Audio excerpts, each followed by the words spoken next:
Hello and welcome to another episode of Chasing Excellence. My name is Patrick Cummings, and as always, I'm joined by Mr. Ben Bergeron. We are also today joined by our friend EC Synkowski.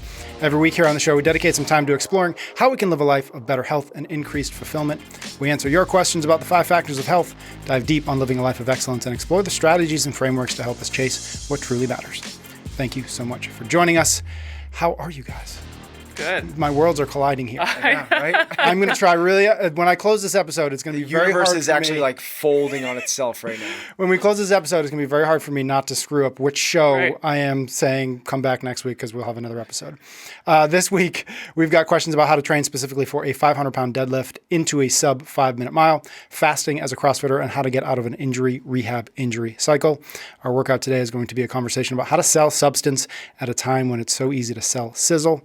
And lastly, we're going to wrap up with a chat about core CrossFit memories, core memories from CrossFit. The three of us collectively have been doing this for quite a long time. So I thought it'd be fun to go way back and talk about how and in which ways we got kind of hooked on it. Ready? Let's do it. Normally, we start every episode with questions, listener questions about the 5 factors of health, those few fundamental behaviors that most positively affect our performance, vitality, and longevity. Usually we do one question each on how we eat, how we move, how we think, how we connect, and how we recover. But because our good friend EC's here, I want to make sure we don't talk too long. So we're going to do 3 questions. We're going to do one in the move category, the eat category, of course, and in the recover category. So we're going to go first from the move category, and this is from Steven. He says, 500-pound deadlift into a sub 5-minute mile. Timer starts when the weight hits the ground. How would you recommend training for this challenge? I CrossFit 5 days a week and go for an hour-long trail run on the weekends. My deadlift is 370 and my mile is 5 minutes, 30 seconds, and he comes from a distance running background. Ben, I'll let you go first. Oh. Please. Okay, so first, cool challenge. I like it. Yep. So 500-pound deadlift plus a 5-minute mile immediately. So what's his name? Steven. So Steven's 30 seconds. So how far do we have to work, right? So he's 30 seconds away from his 5-minute mile, but he's 130 pounds away from his that 500-pound back squat. Sorry. I think that's the area of focus that we need to focus on primarily more. The idea is that strength takes years, conditioning takes months. So I would encourage him to go heavy into the deadlift aspect, and then I would have him pull away a little bit from the endurance running. There's nothing to do with endurance and what he's about to do. And do more speed and interval work. Okay, so that's like the really high arching thing. Here's like the way more specific. Once a week, build up to this is going to sound weird, but a heavy 3-rep box back squat. Okay. So that's with shins vertical to a box that is, this can also sound weird, slightly above parallel. That position actually mimics the position of a deadlift. Right. Yet you are going to incorporate more muscles than you would in your deadlift. This is straight from West Side stuff. So those guys don't actually deadlift as much as they box squat, and they have some of the biggest deadlifts in the world. So that would be where I would start with this. And then another day a week, I would work on a deadlift, and I would have that be in the 3 to 5 rep range, only because you can get the more volume without as much CNX taxing on the body as doing a single. You could also start to incorporate some bands and chains and other things depending on where the weak spot is there. So from the strength component, box squat above parallel once a week of 1 to 3 reps, and then deadlift once a week, 3 to 5 reps. Chains and bands might be useful if that lockout position at the top is tough. How often would you have him test-ish a 1 rep? I wouldn't. I would make sure the other ones are going up. Mm-hmm. So I want to see his single, be lifting at not above 90% for the box squat for singles, doubles. If it's a triple, it's probably closer to 85%. And then for the 3 to 5 rep deads, those could be in that 85-ish percentage range. And we want to see those numbers going up. The testing thing, it just takes so much. Yeah. you're not going to be able to train. It's because you're testing. Yeah. It's like you can compete yourself out of shape. Yeah. And then I would do a fair amount of accessory work. Where's your weakest spot? Is it your hamstrings? Is it your glutes? Is it your lower back? Figure out which of those it is and lean really heavy into those things. I love GHD work as that easy kind of like build a lot of volume, but loaded. And then for the running, and maybe I'm taking too much time here, but this is my jam. For the running. Take my time on this one. For the run, you can have the eat one. For the running, really simple, 5 times 400 meter run with a 1 minute break in between once a week. Each of those times should be hard but manageable, and the goal is to try to not increase volume but increase speed. And we're trying to get those to be at your target pace. I mean, if you want to do a 5-minute mile, that's a 1:15 400. So you got to be able to do a 1:15 400 5 times with a 1 minute break. What do you say about the rest of the CrossFit volume? How does he prioritize? Yeah, so it depends on how long he's been doing CrossFit, what he's doing for. Yeah, what are you doing for CrossFit? What is CrossFit? If you're doing normal class affiliate programming and you're a fairly seasoned athlete, meaning you're not getting sore, except for maybe when you do Karen or Murph or something like that, but you're not getting sore and beat up. You have a lot of energy at 3 o'clock in the afternoon still. Keep it going. Yeah. Like that actually is the base and the foundation. It will help. Just add in the 2 days of strength and 2-ish days of speed on top of like a regular running program. Yeah. Anything you'd add, EC? Not much. I do like the sprint interval work, and I just think that's important to highlight for this individual. They have the aerobic capacity. They're the trail runner, and they go for trail runs on weekends, and it's like, yeah, a mile. That's much more of a sprint effort, especially relative to their capacity. So redirection there for sure. 2 questions. One, how long would you say, like, okay, this is my goal. How long back would you go to say, this is my training period for that?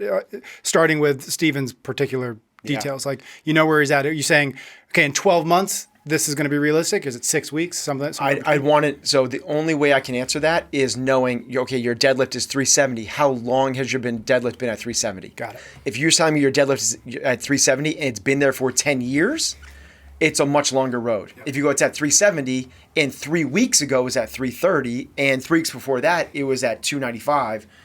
Okay, it depends on where you are in the life cycle of the athlete. Like, are you at near your capacities where you're making these tiny little, like our games athletes, that if they improve 2% over the year, those are huge wins. Meanwhile, if you have a new person coming in, it's essentially, we've talked about this before, first, second, or third wave adaptations. A high school athlete, if they're a 370 deadlift, well, they might be able to get to that 500 in 6 months or fewer, honestly, maybe like 6 months to a year. But if you have an athlete that's 45 years old and their PR 370 was when they were 25, we might be looking at half a decade. Yeah. Last question on this. You both have worked with games level athletes. It's been some time. You've spent some time, but you've done it. Is this a test that most, and obviously we'll stick to men, but I'd love to know what like the female version of this would be. Is this a test that most games athletes could do without specifically aiming for this, or is this even outside the realm of like, if you're at the games, like this is a test that is within your reach? I feel like I know the answer to that. Okay. I would say it's right at the threshold of a games athlete. Got it. I would say probably about.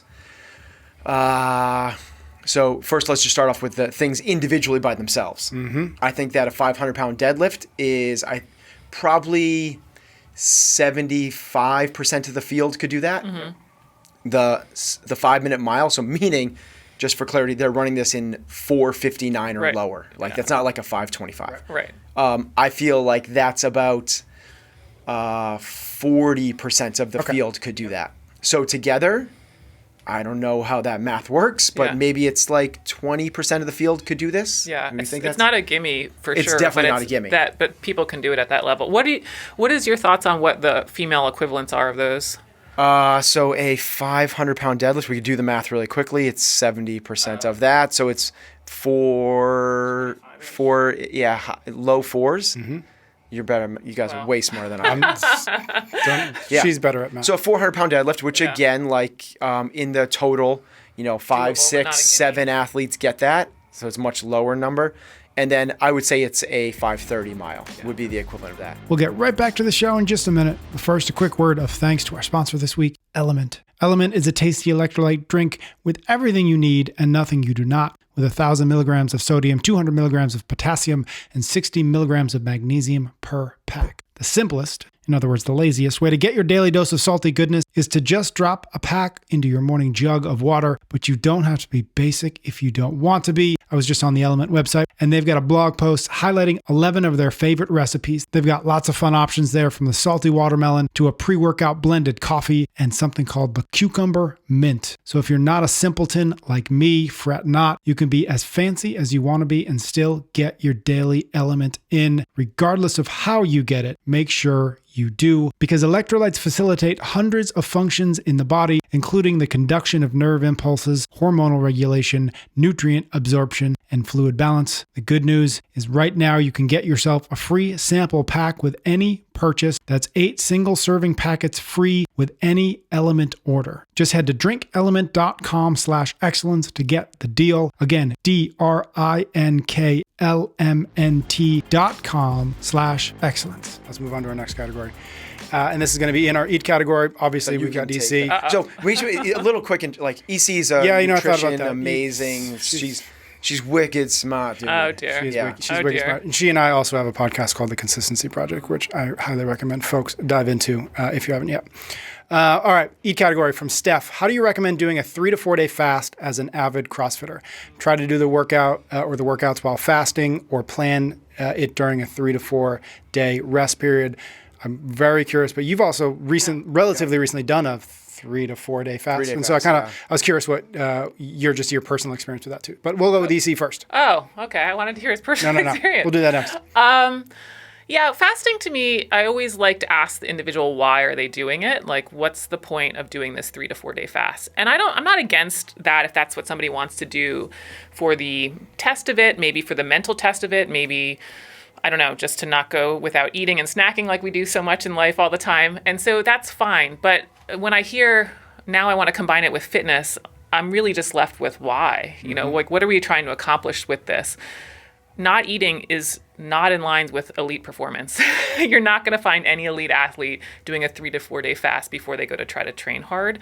And so that's why I just kind of caution us, like, well, why do you need to CrossFit during this time? If it's really for, I don't know, the mental experience of it or whatever the other personal goal is, well, that's just it. And we don't necessarily need to tack on CrossFit with it. And so I would not be worried about fitness during that time. Mm-hmm. Do you find a lot of people are trying to do, maybe not a 3 to 4 day fast, but even if it's just a intermittent fasting, like, I get my workout in the morning before my first meal, et cetera. Do you find a lot of CrossFitters maybe specifically are doing that and to a degree still kind of getting into that trap of like, well, why are you doing that particular thing? Oh, definitely. People want to combine we always want to combine all of the things together for what we think might be the most optimal combination of it.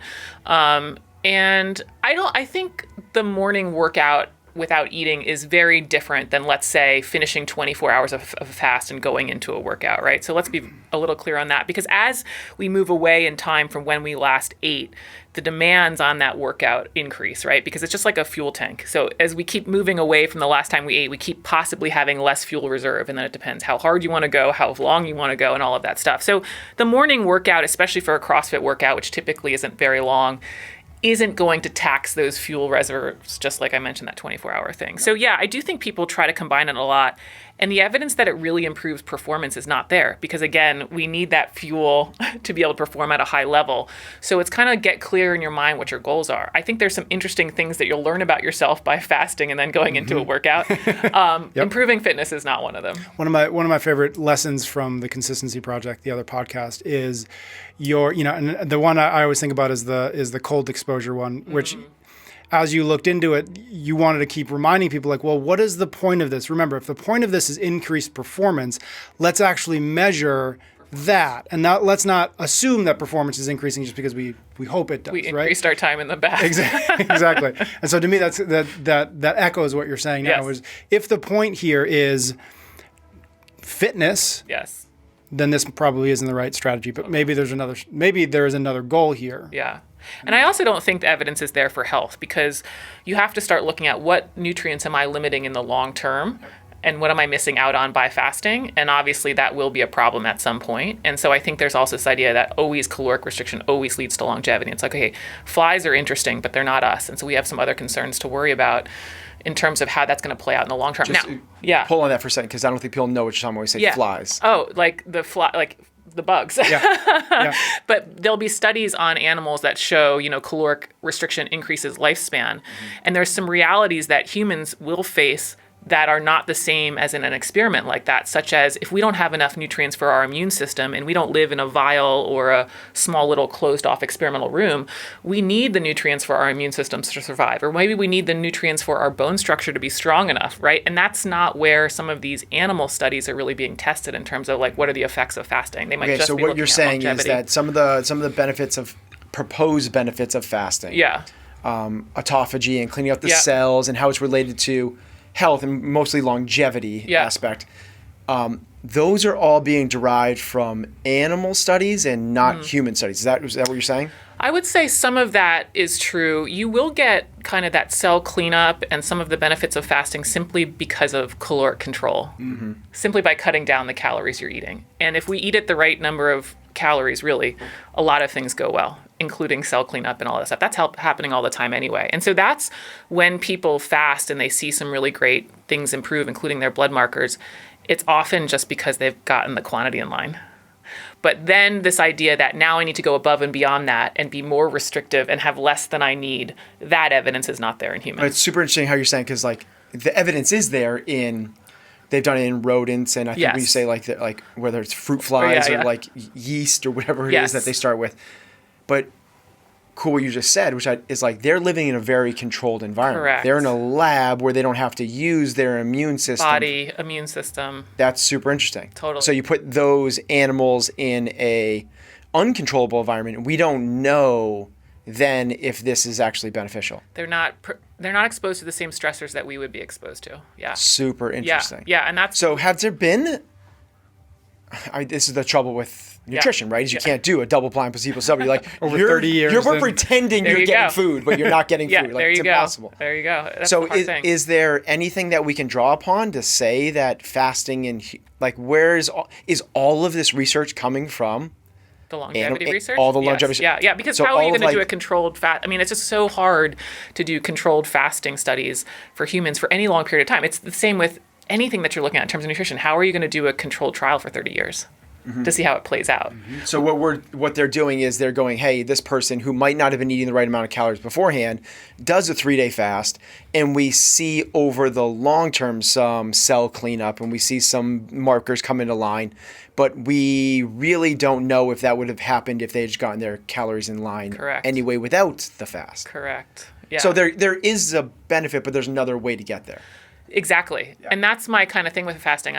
I sort of love... Well, I do love fasting from the simplicity of it. I love it. If we could just eat between these couple hours, like, oh my gosh, and everything falls in line, I love it. But it turns out it really is just a method of controlling calories.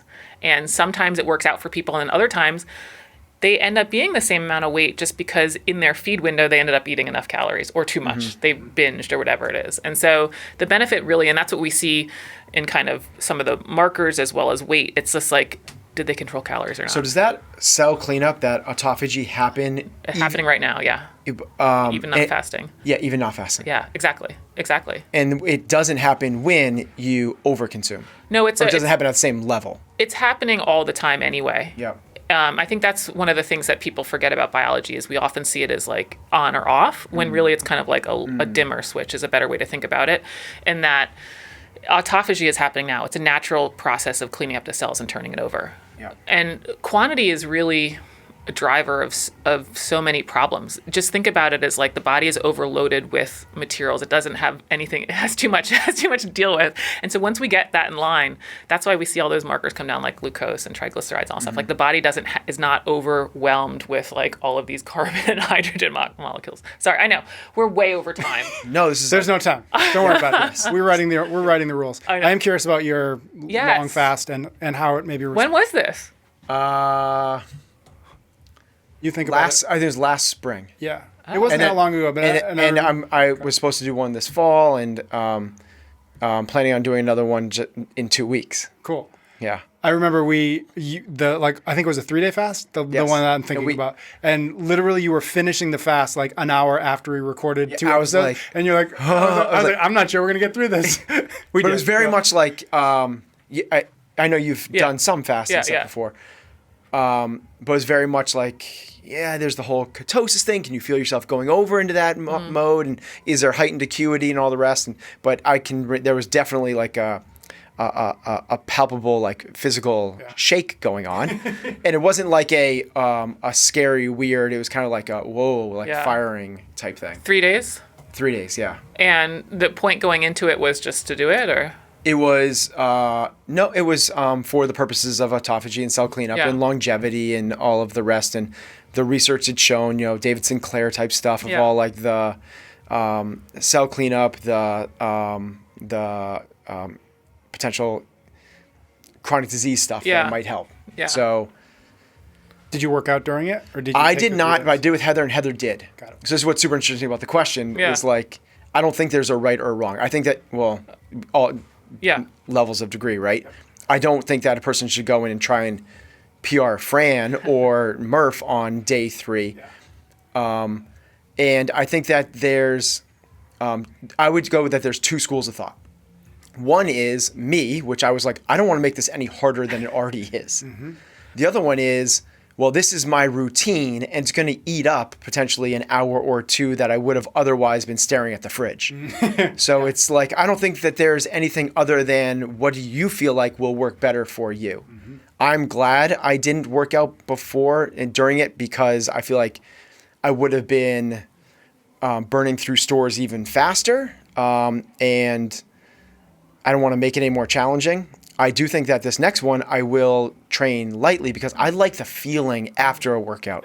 I don't feel like my day actually really gets going. I feel always off a little bit because I'm a habitual morning worker-outer. Yep. So I will do something light, a nice little EMOM of jump on a bike and do some really slow burpees or strength or something like that.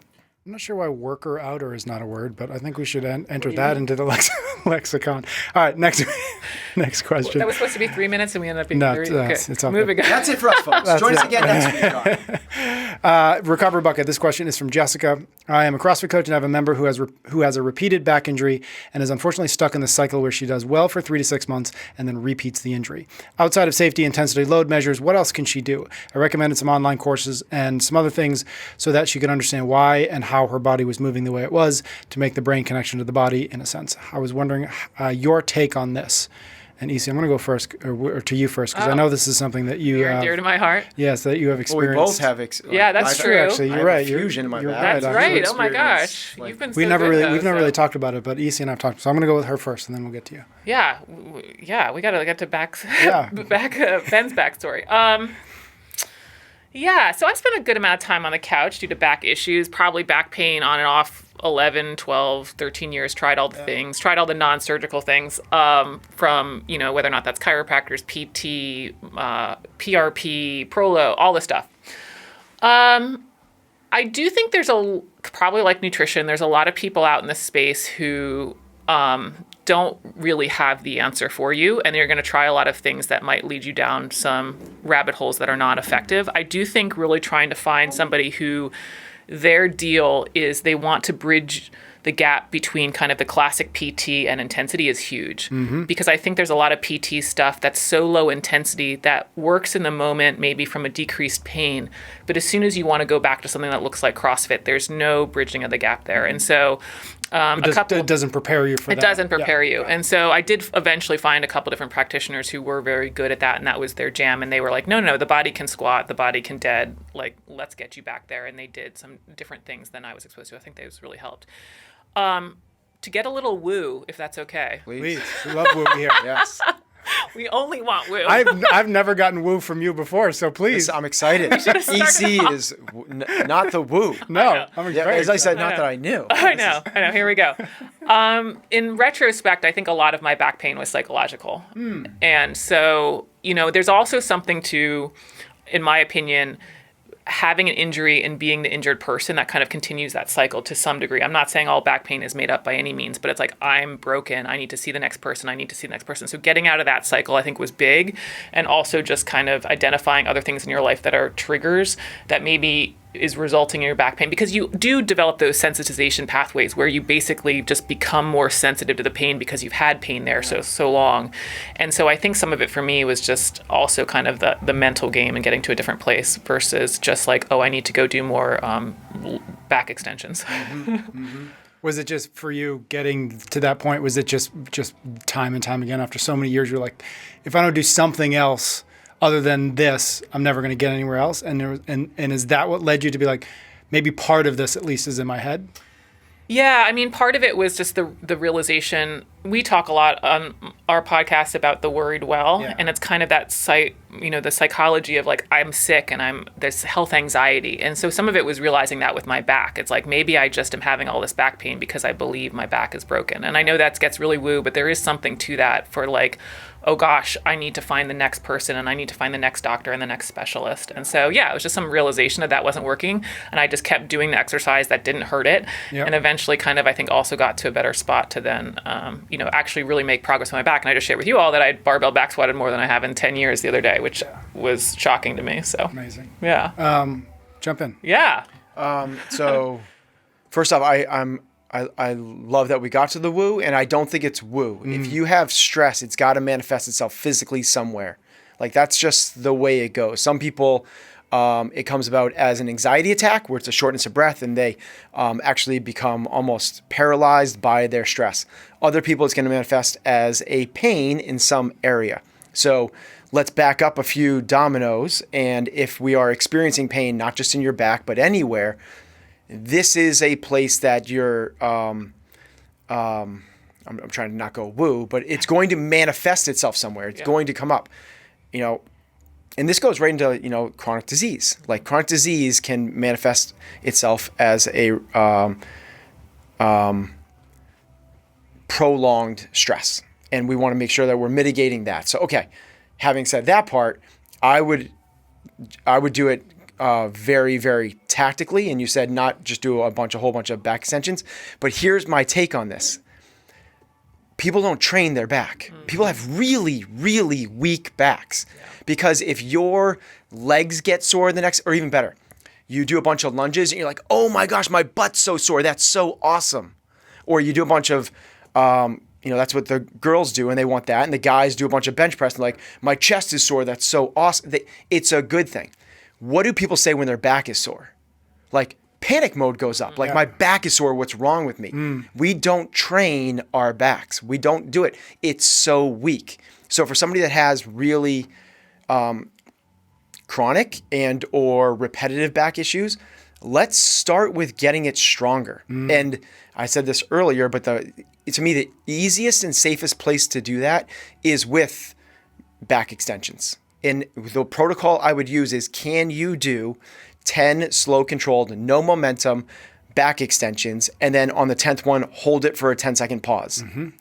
Take 90 seconds off and repeat for 3 sets. If we can do that, awesome. Let's next time try that with 15. If you can do that with 15, we're getting that's not nothing. But the goal is to get to 20. 20 I'm not going to read. I'm not going to define, because I don't think people on that end know the traditional thing that you do in the GHD, where your back, your lumbar back is staying in neutral position. Your hips are free of the pad. 20 of those followed by a 20-second pause, 90-second rest, repeat 3 times. If you have that capacity, then we're ready to start loading it. And the way we load it is with a 10-pound plate across your chest, and we repeat the cycle. Once you get up to being able to do that for 20 times 3, then we go to a 15 and 20-pound plate. If you can do 20 reps with a 20-second pause at the top for 3 sets with a 25-pound plates, then if you have back issues, go see a specialist. Otherwise, you're weak. When we say a weak back, that's lower back, yes, right? Obviously, yep. just to I just feel like that's where the majority of people. I agree. Like, Yep. But there is, yes, there's thoracic and there's other issues that go on. Throw in back extensions as we, with the rounding through that range of motion? I wouldn't in this format. I would in a personal training situation. I don't want to. I don't want to teach somebody that through a podcast. Got it. 100%. Anything else on the back worth mentioning? How is your back? Sorry. I'm curious too. Yeah. So it was when Harley was born. So that's 2014. So now we're going on 8 years. I had an L4, L5 fusion, and I can I herniated a disc, bulging herniated disc with juice pumping out of it when I was a freshman in high school. So 20 years of the disc just kind of going away. When I went every year, I was this person. Every year, it would flare up every 6 months where I'd be on the couch for 3 weeks and no movement, and maybe I could bike. Finally got surgery 20 years after the original incident, and now we're 10 years almost past that. Since that surgery, I've been incredibly cautious with loading. But actually just now, I'm kind of in the similar boat that you, I'm getting back to some loading, and I have, without exaggeration, I have not had a single back issue since the surgery, which is amazing. I couldn't lift up a toilet seat, or I would sneeze and I would drop to the ground off a sneeze. It was terrifying. I remember when we had a day we were recording and you were having a bad back day. You were just like, what position can I possibly put myself in? Back is so gnarly, right? Because you hurt your wrist. I'm like, okay, I can do a whole bunch of other stuff. Yeah. You hurt a shoulder, a knee, an ankle. Your back is out, you are out.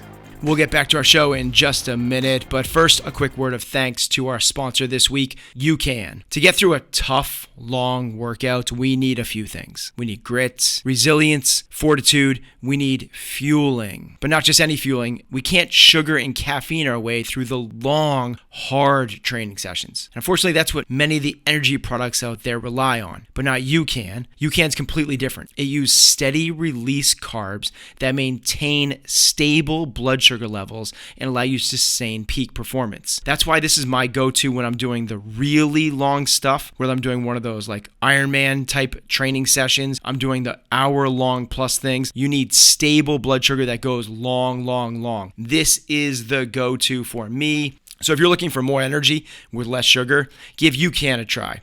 Head to ucan.co/excellence and save 20% off your first order. Use the code excellence. Again, the letter ucan.co/excellence. We have a question from Kristen. And so I wanted to start with this question, but hopefully maybe get to a couple different angles on it. She asks, I pivoted recently and resigned from working in dental wellness into health coaching and helping others feel better from the inside out. I'm seeking advice on how to market transformational coaching when the rest of the online space is so loud with quote unquote weight loss and quote unquote get jacked. My mission is to empower my clients through coaching them on what it feels like to nourish our mind and body with the 5 factors and practices like stress management and self-care. I use macros to ensure they're eating enough real foods and healthy ingredients. My mission isn't super sexy, but as you know, it works. How would you market this mission in a statement against all the other noise? So I want to start there because that's to agree, me too, but that's what we do, right? Is we enter into this place where there is a lot of noise. There's a lot of people saying things are easier than they are, faster than they are, but we know that they're not, right? With Optimized Me Nutrition, and I joke about this all the time, you're literally like fruit and vegetables marketing department. It's just like EC's out there just doing their best, right? And CrossFit in general, fitness in general, functional movements in general, are harder to sell than 6 weeks fat blast, et cetera, et cetera. So I wanted to start there. And then I'd like to, if we can, kind of flip it and say from the, I don't know what it's called, from the consumer perspective, how do we make sure we're not falling for the easy when the answer isn't the easy, the answer isn't the convenient. The answer isn't the answer we'd like, but it's perhaps the one we need, right? So let's start with the first thing first. Let's actually start with Kristen's question. I'll start with you, EC.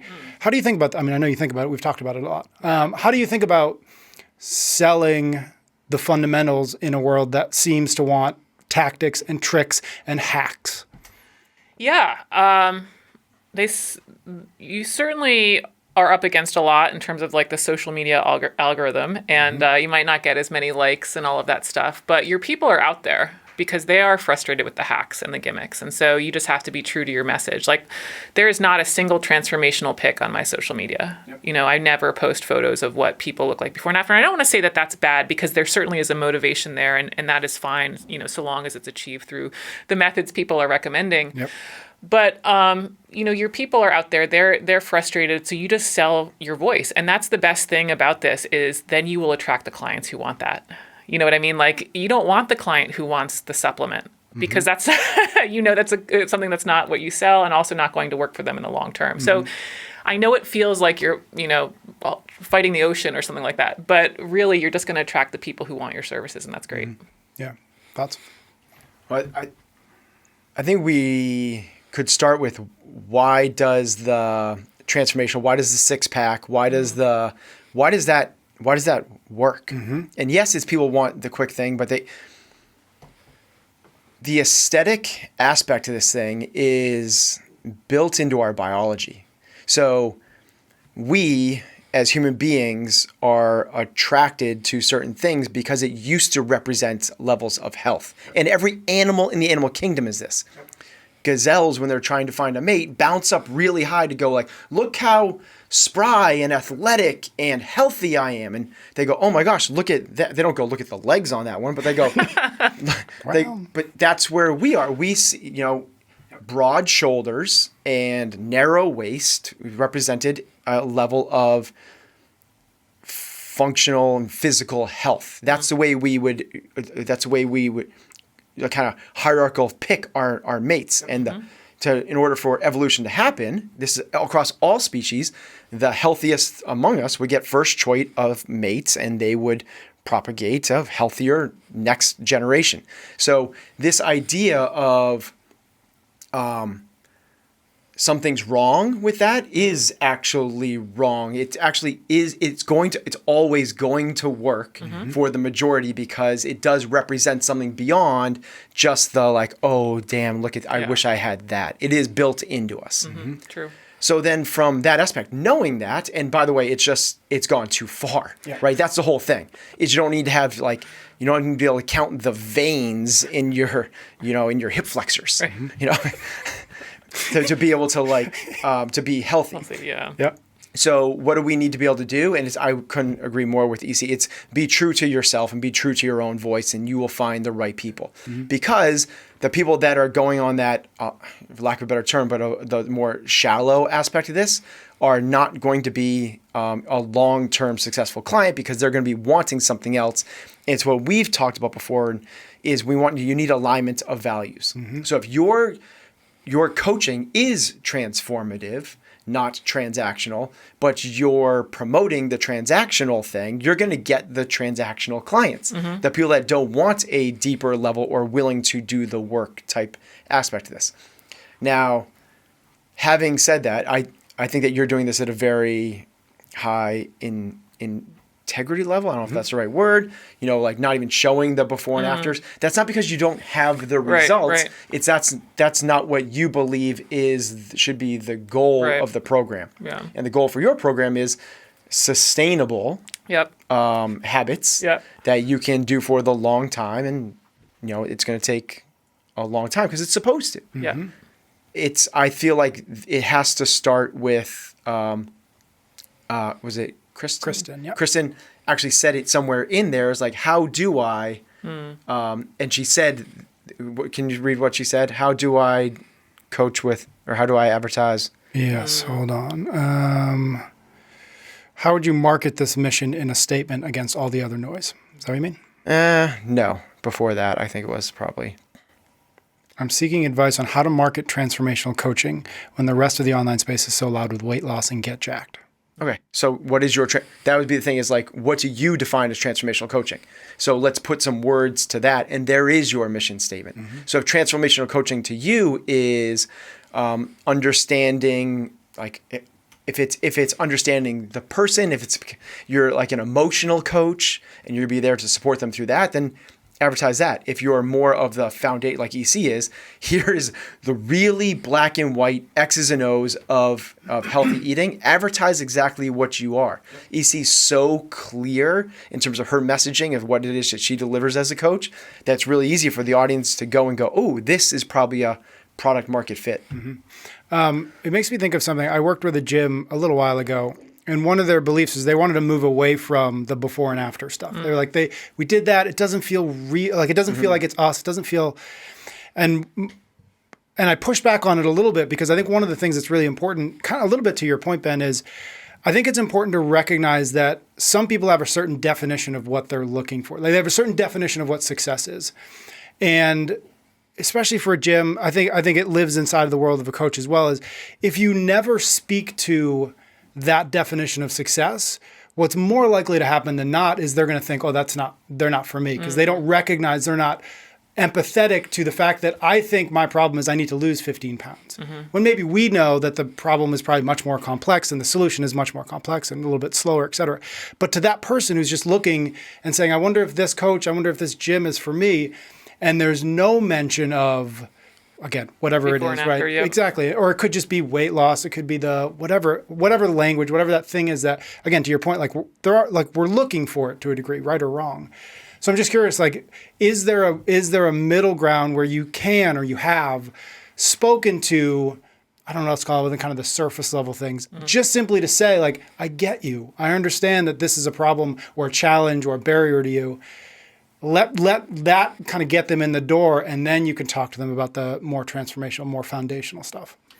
Yeah, I mean, I certainly talk about weight loss. I mean, I would probably say 90% of my post. It's just that I don't use it with pictures. And one of the reasons again, I'm not against before and after, especially if it's achieved through the means that you're recommending, right? Like, great, more power to you. I'm not against them. But what I find with some clients, a good percentage of them, is that in their mind, they've associated the cover of Muscle and Fitness, that is the only way to be healthy. And what we find is that body fat percentages can be much higher than that. And so they have to get clear in their mind what their goal is. If they're telling me I truly just want health, but they want to look like they have a six-pack, okay, those aren't necessarily in line with each other. They're not necessarily at odds, but you can also achieve health without that. So I like to not present the photo in the sense that I am not defining what it is. I can give you the guidelines, and then you're going to set your goal. And that if it's not the cover of Muscle and Fitness and that's your goal, great, then that's what I'm going to help you get. And so that's why I kind of keep away from the photos, only because I don't want to pigeonhole them into that this is the only way to look from this, right? How have you guys dealt with that here at CFN? So we've had before and after photos for a long time. And I think if you're going to do them, as long as if your clientele is the spectrum, because if everyone in the after looks like they're ready to walk onto stage in a bikini, Right. then most people are going to go, Exactly. well, that's what success is then. That's what I need to get to. Exactly. But what I liked about the way that we did it in the past was we had the spectrum. We had the people that lost, that were 300 pounds that were now 200 pounds. Yep. We had the people that were, maybe 30 or 40 pounds overweight that are now at a good, healthy, ideal weight. So as long as your kind of the afters are the way that you're defining health and not tipping the scale over too far, unless that's your market. Like if you are in the market of getting people ready for shows, Totally. then that's what you should show. And I do like pictures in the sense that the proof is in the pudding. Like I can deliver results. Like this is true, real. People more so they don't want to hear what we think of ourselves, right? Testimonials go so far. They want to hear what their friends think of you. Well, that's challenging to do in most situations. So a testimonial with a before and after shows like, hey, I am at least, so in terms of the levels of leadership, you have to show results before you can get to the next thing. You have to prove to people, if you want to raise up the ranks and get people to buy into you more, you have to show them that you can get results. As long as the results are in line with the way you define success, and the before is something that they can identify with. That's kind of the key metrics there. It also makes me think of, we talked about, this is many years ago we talked about it, but one of the things you would say when somebody would come into the gym, right? Like let's just say, somebody came in and said, I really want to lose weight and look better in the bikini. The answer is not, oh, that's not a good goal. That's not We're realistic. not here to tell But you instead what it's the goals saying are. Totally. amazing. And let me talk to you about how we do that here, or how we'll get you there. Right? It's not a judgment of one goal versus the other, but it's a recognition that if you're being honest to yourself, you can take that, you can be empathetic to that, and you can say, okay, let me talk to this person in a way that they'll hear you, in a way that they'll understand, so that you can get that beginning to get that buy-in. No, totally. I mean, sorry to add on to that, but I totally agree with that. Like, if somebody comes to me and they want to be that degree of leanness, I will tell you how to get there. I have no problem with that as a goal. But again, I find that we can make assumptions about what, when people say weight loss, if you have in your mind that everyone should be like the six-pack, it's like, well, that doesn't necessarily square with the reality of what's necessary, right? So it's interesting. I think there is a middle ground there, but I like what you said, showing the representation. I think is a good way to go about it. I want to pivot just a little bit, because I did want to kind of flip this around, and you spoke to it already a bit, but I want to see if we can't unpack it a little bit more. But just on the consumer side, the person out there looking for a solution to a particular problem they have. And one of the things, it's funny, I was just reading this yesterday. I don't know if either of you have read this book. It's called The Psychology of Money by Morgan Housel. And I was just reading it yesterday, and obviously this is not about money, but I found, as I was reading this, and because this conversation was going to be in the back of my head, I read a chapter he called "When You'll Believe Anything," and he's got two principles in there about the power of stories. And again, this is a book about money, so this is the power of stories to affect the economy. But as I was reading, I was like, this is so applicable to what we're talking about here. So I just want to give just super high level of what this chapter is about. There's kind of two main principles. The first is that the more you want something to be true, the more likely you are to believe a story that overestimates the odds of it being true. And he talks about something he calls an appealing fiction. And he says, the bigger the gap between what you want to be true and what you need to be true to have an acceptable outcome, the more you are protecting yourself from falling victim to an appealing fictional or an appealing fiction. So in other words, the bigger the gap between those two things, the less likely you are to fall for an appealing fiction. And then the second principle is everyone has an incomplete view of the world, but we form a complete narrative to fill in the gaps. And it just strikes me that, like, when we say yes to the 6-week thing, when we say yes to the fast-tracked version of whatever we're looking for, a lot of times it is that appealing fiction. A lot of times it is letting ourselves believe something because we really want it to be true, versus what maybe if we were really honest with ourselves, we'd recognize, oh, that's too easy, that's too fast, it can't be that simple. Thoughts? Appealing fiction especially was the thing that popped out to me, because that to me feels like what we fall victim to. We do.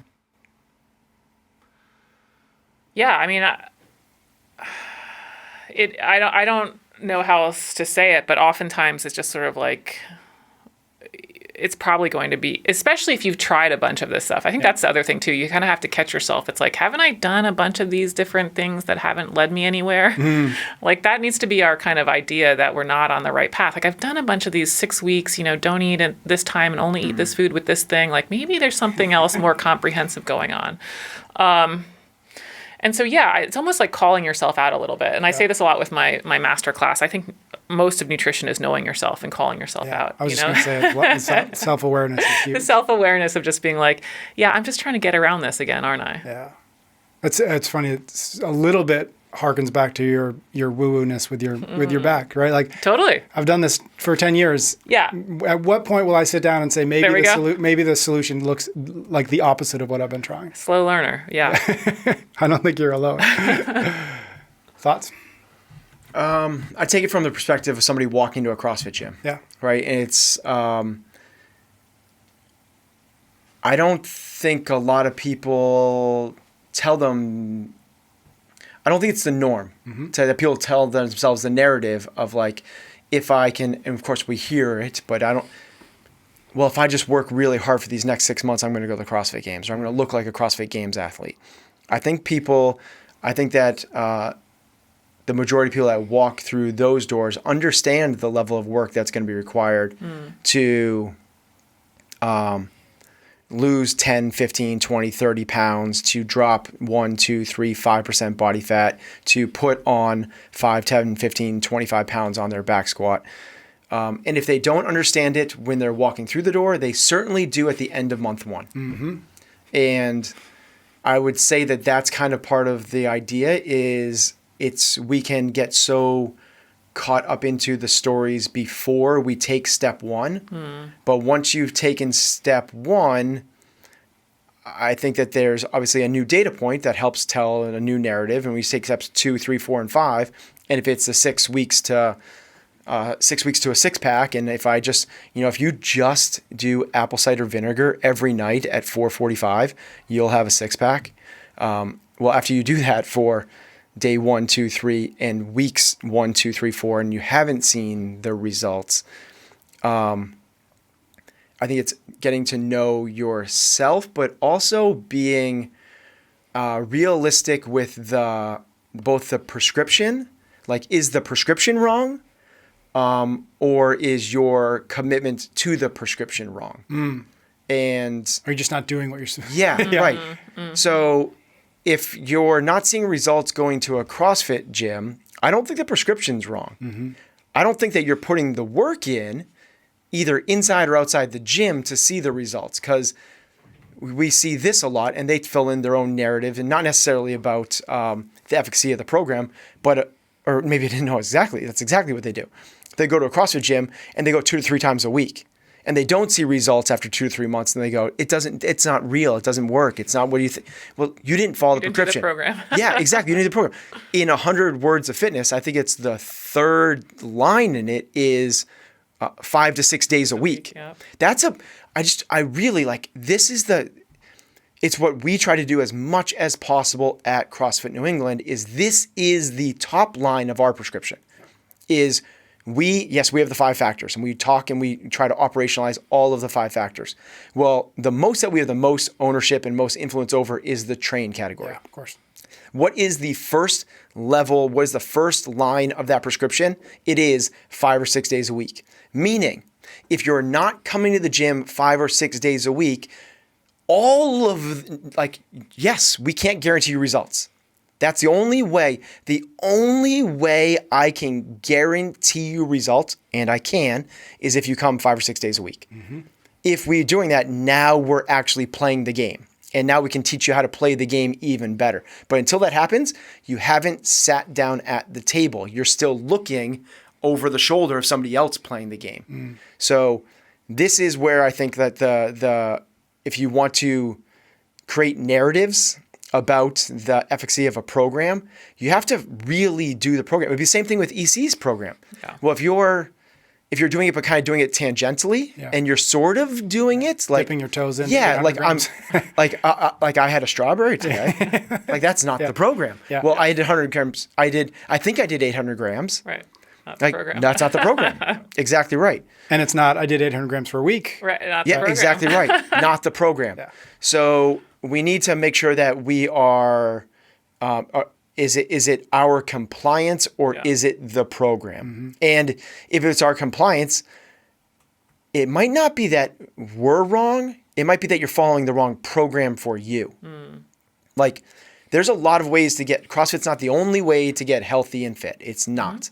So if you're having a really, really, really hard time coming into the gym 5 or 6 days a week, maybe CrossFit's not for you. But to EC's point, if you tried CrossFit, spin, trail running, yoga, and you can't do anything for 5 or 6 days a week, it's time for you to start doubling down on your own self-assessment and go, maybe I'm just not committed to this. Maybe I don't have the discipline. Maybe there's something I need to kind of like look inside a little bit more because I can't commit to any of these things.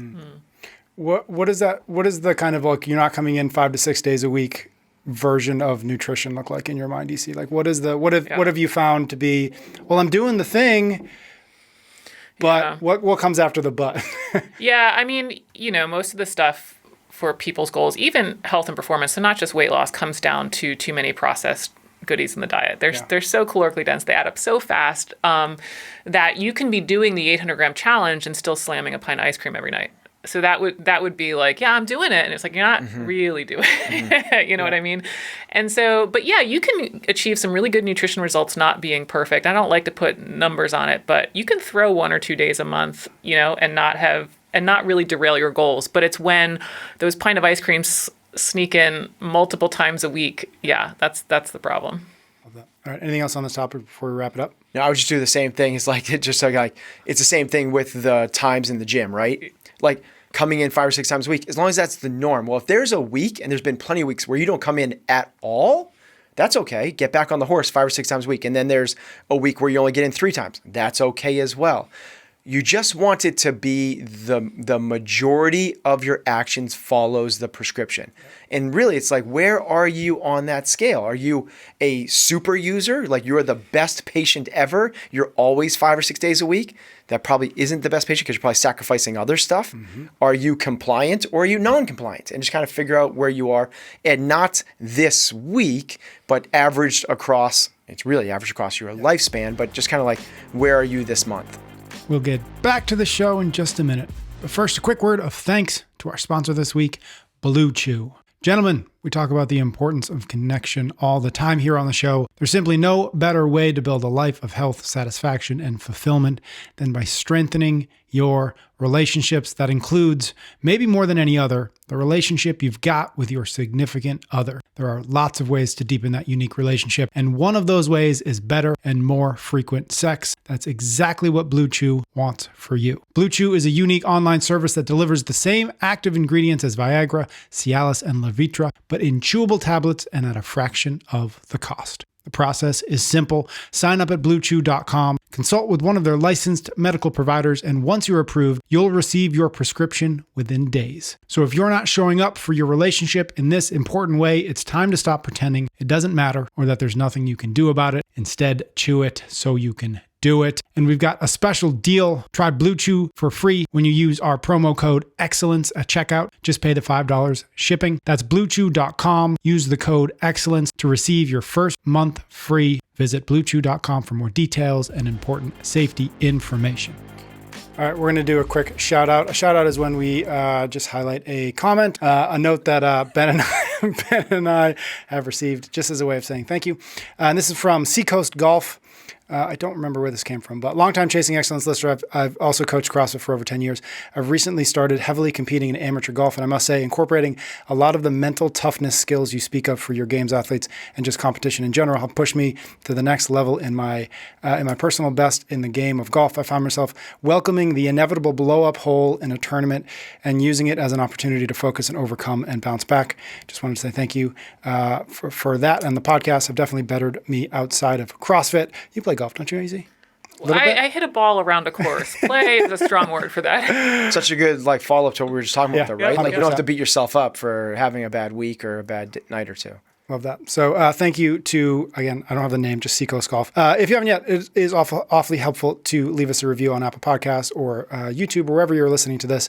It does help new folks find the show. So thank you in advance. Okay, we're going to do a cool down. We got maybe 10 or 15 minutes to do this. We're doing all right, even though that first section was long. Was a little bloated? Yeah, it's okay. Okay, so what I want to do, two things. First, an admission from me in that I screwed up. Ben, you and I have talked about the first hour, last hour, 30-day challenge that theoretically should be wrapping up on the day that we publish this, except I forgot that EC was coming to visit us and that this is the episode that's going to... So we're not going to talk about that right now. We're going to figure out where and how to fit that into a future episode. We have not forgotten it. So one, I had to think of something else to do here. And I started thinking about the fact that I've known the two of you since, 2007 at least, if not maybe a little bit before.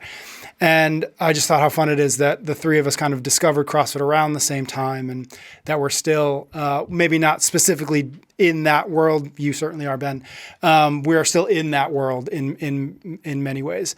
And so what I thought about and what I thought would be fun is there's this kids movie, a Pixar movie called Inside Out. Have you guys seen it? Yep. Yeah, you definitely, because you got kids. Yeah, it's amazing. So it's this really super high level. It's about this girl. She's probably like 9 or 10, and the movie is about the characters, the voices in her head. So she's the emotions. Yeah, one's sadness, one's anger, fear, hope. It's a great movie. It's really good. It's really good. My kids love it. And anyways, in that movie is this concept of a core memory, this thing that happens that sort of fundamentally sort of cements you or changes you in some real way.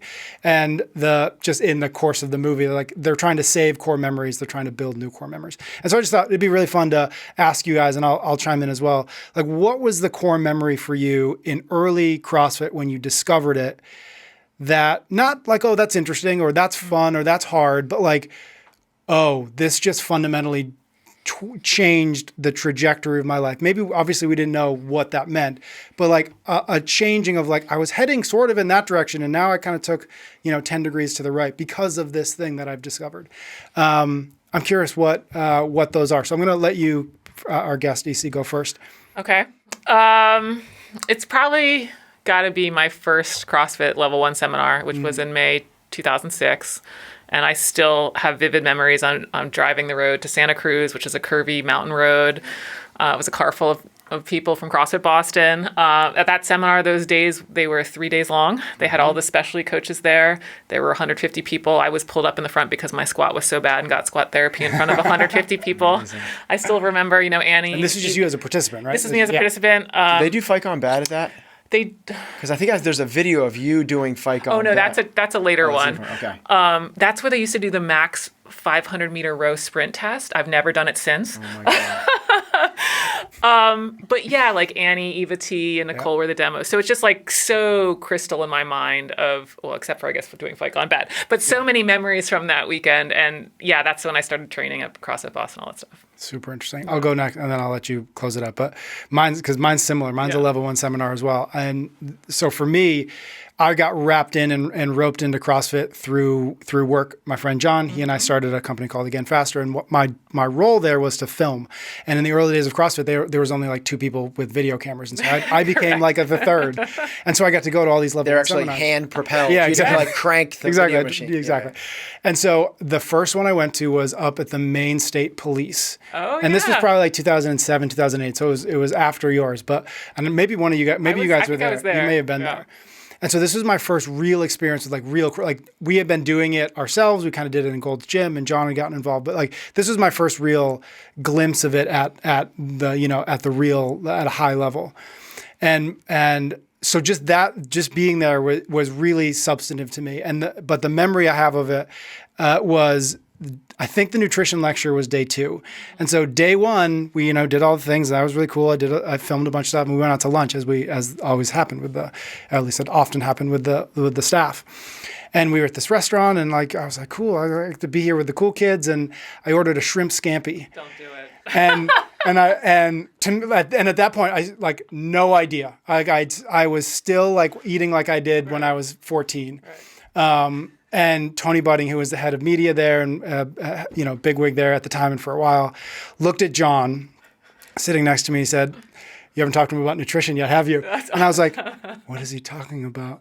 And I just felt like I have no idea what's going on right now. And then the next day was the nutrition lecture. And I was like, that's amazing. Yeah. Yes. So it was that on top of a lot of things, but that was the moment that I was like, I don't know anything, and please tell me more. Right. And I remember sitting there in the back of the lecture room listening to the nutrition. I think Tony did it. Yeah. And I was like, okay, I don't know what I'm getting myself into, but sign me up. Yeah, but I'm done with shrimp scampi. That's awesome. Yeah, so go ahead. I love that, like, I don't know what I'm doing wrong. I've literally been eating this since I can just see, like, my 10-year-old's face right now. Right. He's like, I got caught doing something. I don't even know what I did. I don't know what to apologize for. Yeah. Oh, my gosh, I have so many. It's hard to, like, pull out one. But I'd say if it was one that would, like, sort of I'll give one that definitely changed the trajectory. I can remember I was a triathlete before this, and I was training for my second Ironman, and I'd taken a trip to Lake Placid to run and train on the course. And I was with my training buddy doing a run around the lake, which is where the marathon ends. And I can remember explaining to him what I had just watched, which was the 2007 CrossFit Games, which was the first test of true fitness. And through that explanation, how clarifying it was to me of how strange it was what I was actually doing at that exact moment. Yeah. Versus like quite a bit of cognitive dissonance. Yeah, right there. versus like this realization. And as I was talking about, I was like, so what they do is they do it makes total sense. They do like a 5K trail run. So they're testing that aspect. Then they do the CrossFit Total, which is this 1 rep max of these 3 different lifts. So you have the strength point.